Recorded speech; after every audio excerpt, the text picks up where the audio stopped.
Dating is hard, but love is easy. We're going to dive into this conversation today. So, I want to be candid with you. I got the idea for this video from watching a short clip from the movie Materialist, which is a story about a matchmaker in New York helping clients find love. And it's an interesting commentary on dating and relationships in today's environment. And one of the scenes where, gosh, is her name Dakota Johnson?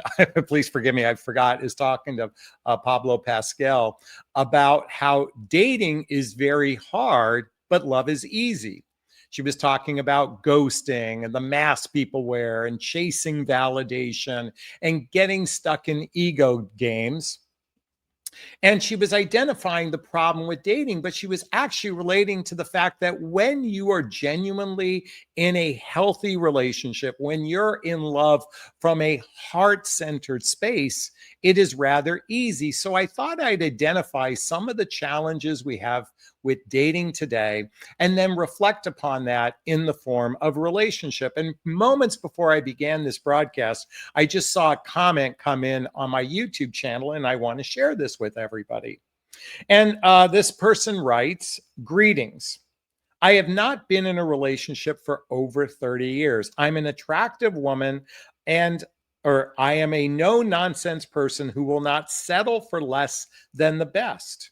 I am so tired of searching for love and falling in love, but the flip side, if it is just pure infatuation."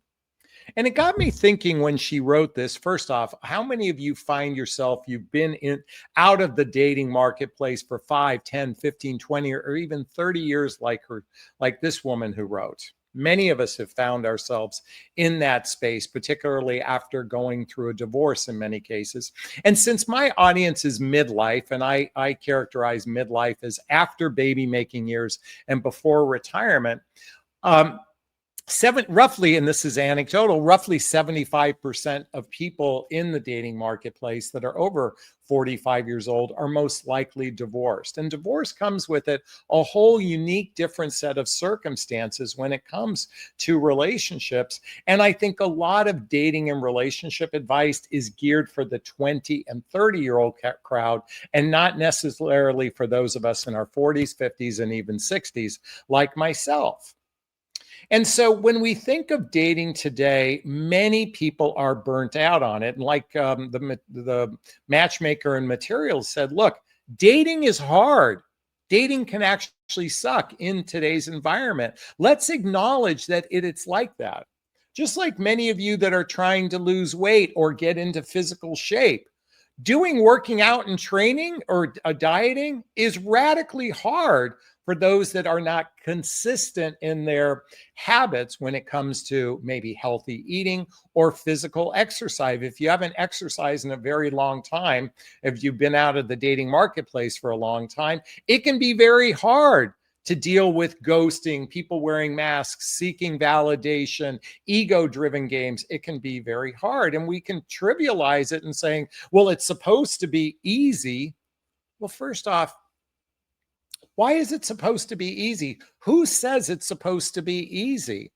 What if dating is building a muscle, just like exercise or dieting? What if dating is the muscle we build to improve our communication skills, to develop our self-love within ourselves? What if that is the purpose of dating and it is meant to be grueling?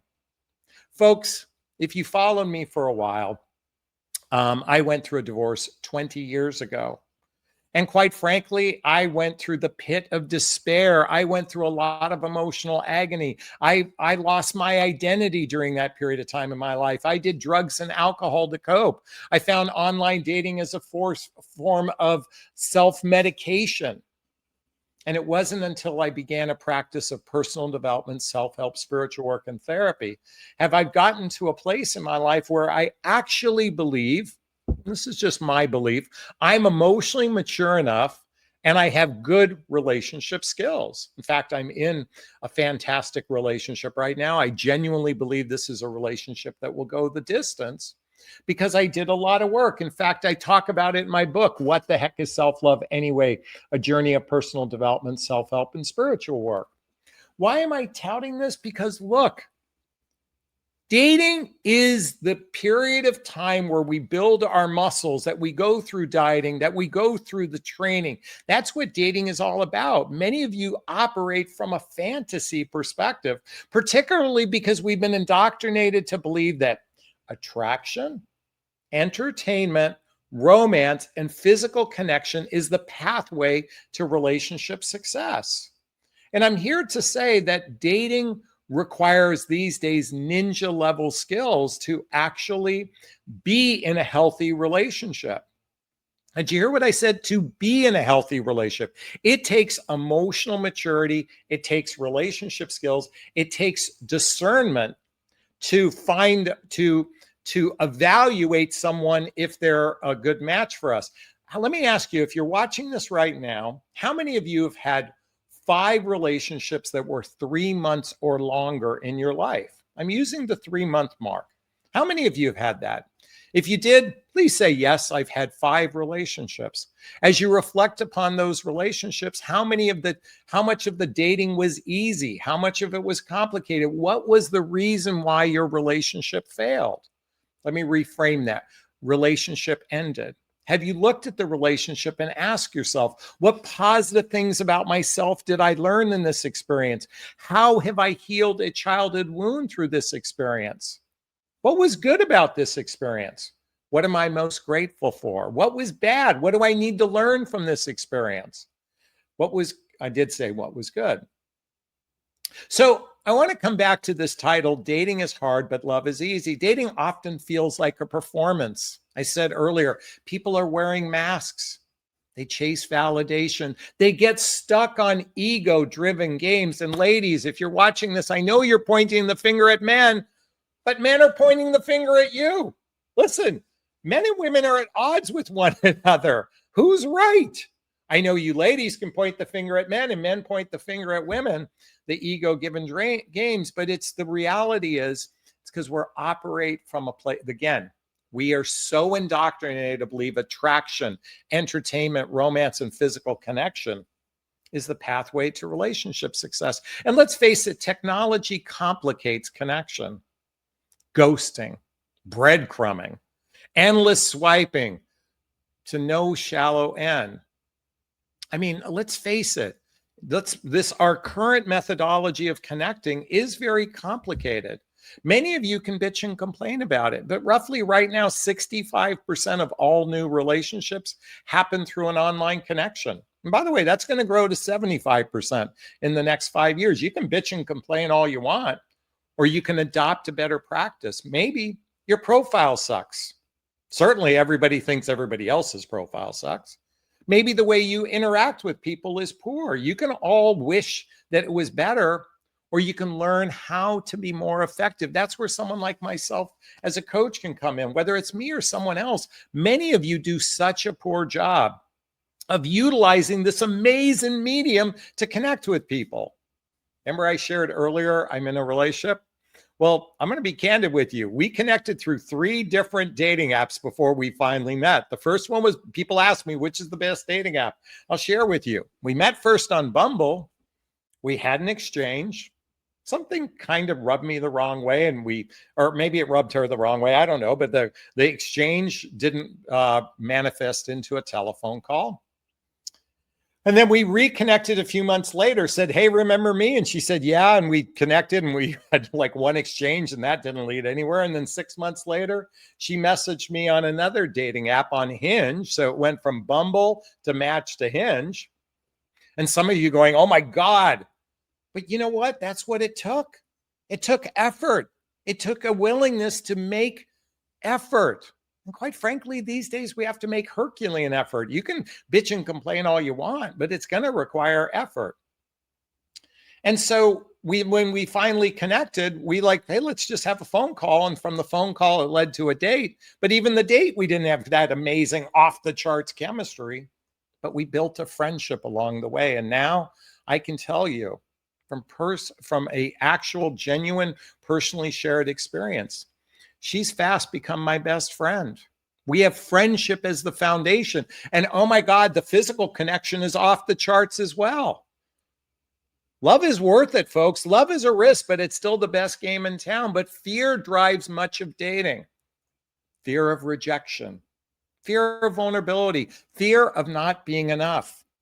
Do you know the number one emotional core wound most humans are faced with? I'm not good enough. I'm not lovable. I'm not likable. That's the core wound. At least my perception of that is anyway. Fear drives much of dating, and no wonder we're bumping heads, because many of us haven't addressed our childhood wounds, our adult traumas that makes being in a relationship complicated. Do you raise your hand if you have an anxious attachment style? Do you even know what anxious attachment style is? Do you have an avoidant attachment style? Raise your hand. By the way, I know I'm an anxious person. That's my default. Maybe you have something known as the imago, that you unintentionally, subconsciously attract someone like one or both of your parents. Some of you have had absentee fathers, and you choose men who are absentee because that's familiar.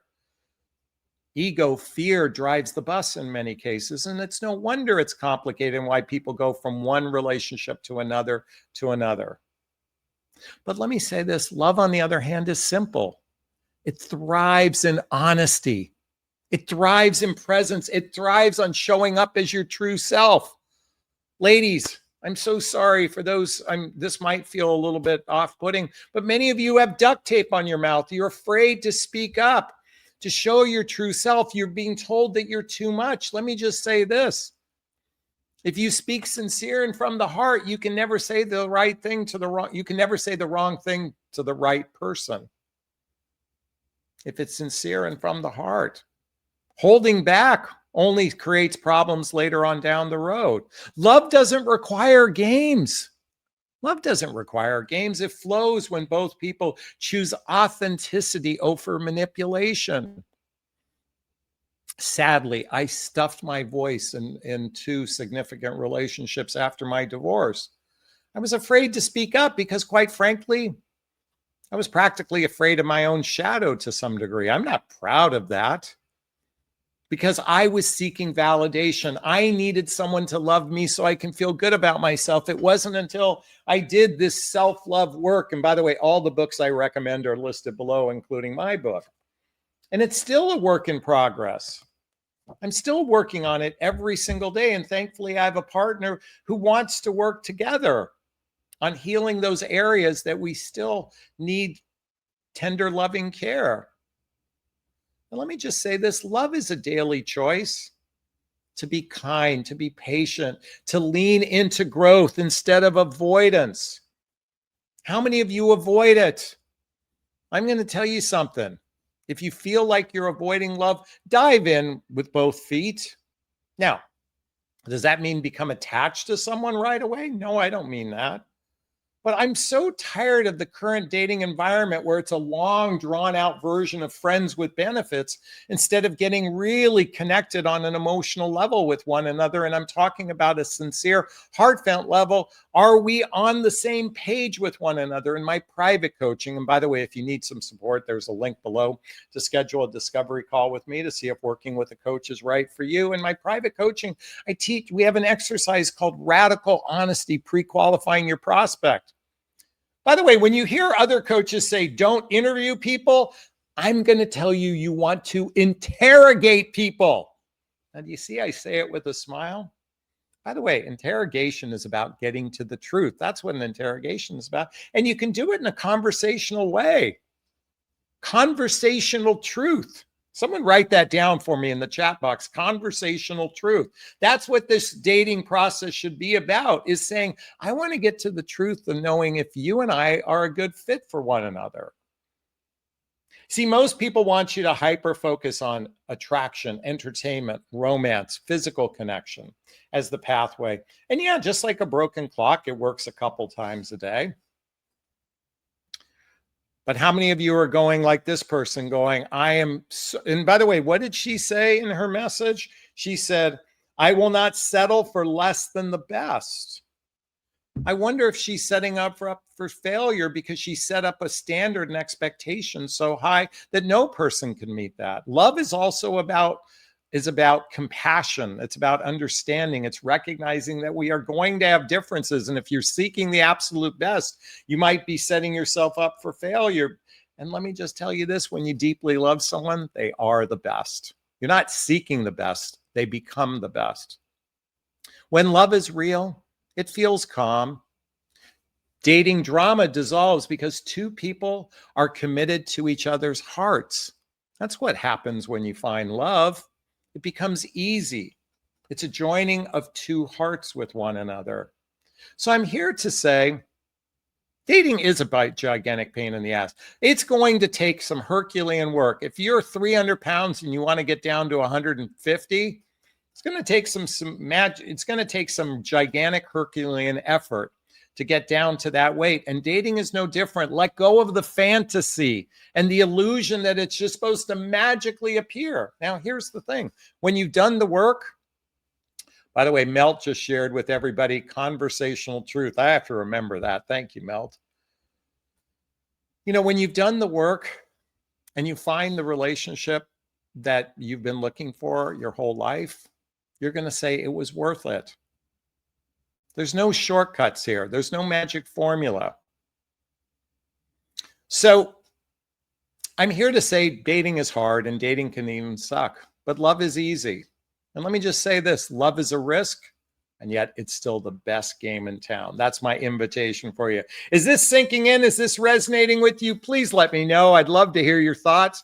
Post a comment below. I do my best to read them all in the first 24 hours. As always, if you find value in my videos, please hit that like button. Please share this video. Please subscribe to my channel and hit that notification bell so you can be notified of new videos. And if you want to connect with me directly, there's links below. Schedule a discovery call with me to see if working with a coach is right for you. There's a link to join my group called Midlife Love Mastery. There's links to follow me on social media and to get my dating vows all listed below.